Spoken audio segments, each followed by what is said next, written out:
Hello students, let's start today's discussion on a very important topic, that is the different structural organizations of the DNA. So first of all, let me ask you one thing. Have you ever felt confused about these terms?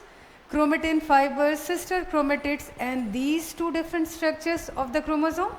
So is this the one chromosome? And what about this? Is this also one chromosome? Then what is the difference between these two chromosomal structures? So just leave it first. First we will see what are the similarities between these terms. Do you know all these are the DNA molecules? All these are the DNA molecules. But what is the difference? Where's the different lies? Different lies in the different structural organization of the same DNA molecule, but in the different stages of the cell cycle. Okay, so all these are the DNA molecule, but all these are the different structural organization of the DNA molecule within the nucleus of the cell at different stages of the cell cycle. So this is very important.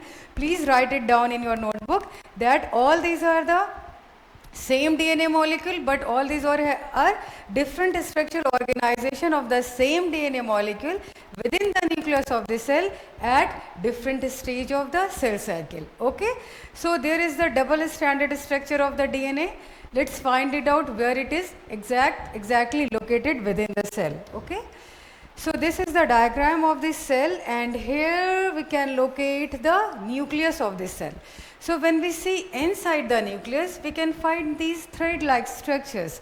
So what are these thread-like structures? So these are the DNA strands, but not only DNA strands. These DNA are wrapped on the histone proteins. Okay, so these fibers-like structures in which DNA plus histones and non-histone proteins, all these together are called the chromatin fibers. Okay, so these are the uncoiled, uncondensed, loose chromatin fibers. And in what phase of the DNA we can, or in what phase of the cell cycle we can find these chromatin structures? We can see these chromatin structures in the cell which are in their non-dividing phase, or the cells which are in their interphase. Okay, interphase.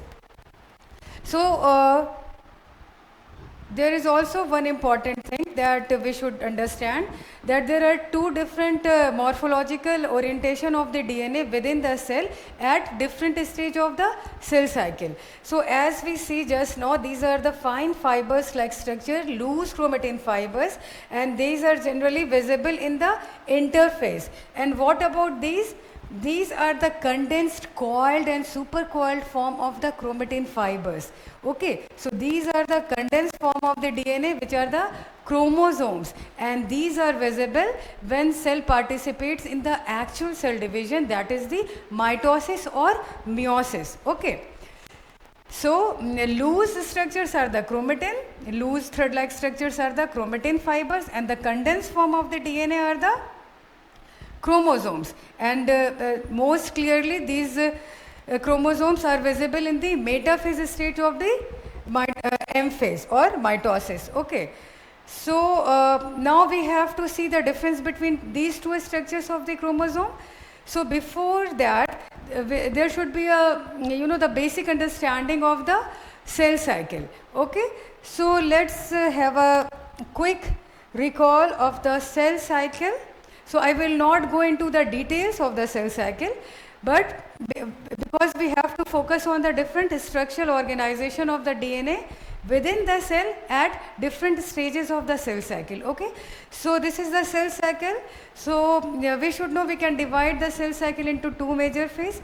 First is the interphase and another is the M phase. So in interphase, interphase is metabolically most active phase, and it is the preparatory phase for the actual cell division, that is the mitosis. And in mitosis within the cells there is so many dramatical changes within the chromosomes is visible. Okay, so let's start with the let's assume that there is a diploid cell which just entered into the cell cycle and it entered into the G1 phase. So we have to see within the nucleus of the cell which has just entered into the G1 phase, and after G1 phase the cell will enter into the S phase, and in the S phase there is the replication takes place. So whatever and we have to also see what is the current status of the DNA within the nucleus of the cell,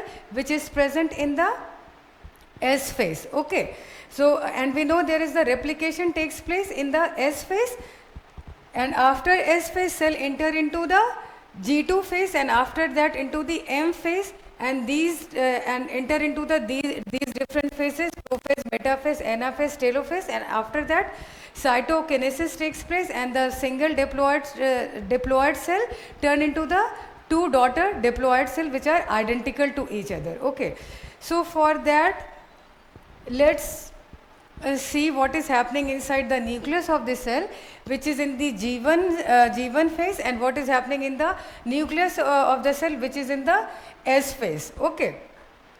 So here we will compare two parameters. First is the number of the chromosome, and second is the amount of the chromosome. Okay. So this is very important term that you should know, and please write it down, that the number of the chromosome is equal to the number of the centromere. Okay, if this is the somatic human cell or diploid cell, and so there is the number of the diploid cell, so there is the 23 pairs of the chromosome, or we can say 46 numbers of the chromosome. Okay, and what about the cell when it entered into the S phase? So look what happened in the S phase. There is the replication takes place, and the DNA get replicated, and the newly replicated strand of the DNA is still attached to the same centromere. So the number is the same, number is not increased. Number here it is also 23 pairs of the chromosome, and in the S phase there is also 23 pairs of the chromosome, or 46 number of the chromosome. Okay, but what about the content of the DNA? First of all, see what do you mean by the content of the DNA? So if we isolate the DNA and measure the DNA, so the amount of the DNA is actually the content of the DNA present inside the cell. So if we measure the content of the DNA from the G1 phase, we found it 2C. Suppose it is around 6 picogram. Okay, but if the DNA got duplicated, then what would be the amount? It will double. It will double in number, and the amount is doubled. Now the amount would be around 12 picogram. Okay. So I am assuming these numbers. Suppose it is 6 picogram, and after S phase, because the DNA got replicated, it is 12 picogram. So we can say the content of the DNA in G1 phase is 2C, but after S phase, after the replication of the DNA, it turned into 4C. Okay. So see the difference between these two structures. Here there is the single structured chromosome. So we can call this one chromatid. Okay, and here these two structures of the DNA which are identical to each other and still attached to the single centromere, we call this sister chromatids. These two are the sister chromatids. Okay. So now let's see in what phase of the cell cycle we found single structured DNA, and in what phase of the cell cycles we found double structured DNA. Okay. So just start from here. In the S phase, what happened? In the S phase, replications takes place. So after replication, the amount of the DNA got duplicated, and after S phase, cell enter into the G phase. G2 phase, here also the amount is doubled. So there is double structured DNA. When cell entered into the M phase, it entered first into the prophase. Here amount is doubled structure. Here again it is doubled structure.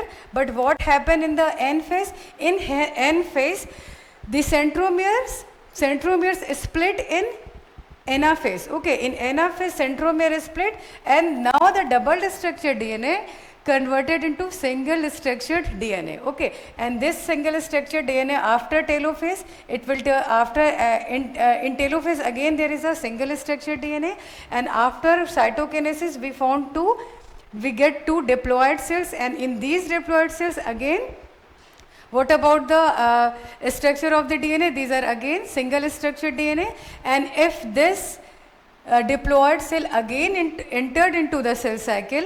In the G1 phase, what is the status of the DNA? It is again single structured DNA. And after G1 phase, as as cell enters into the S phase, what happened?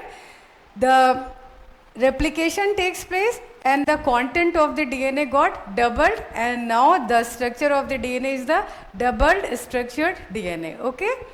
So now I hope you understand the difference between the chromatin fibers, sister chromatids, and the single structured DNA and double structured DNA, and in what phases of the different phases of the DNA, which in different phases of the cell cycle, which type of the DNA appears in what morphology and in what structure organization. Okay.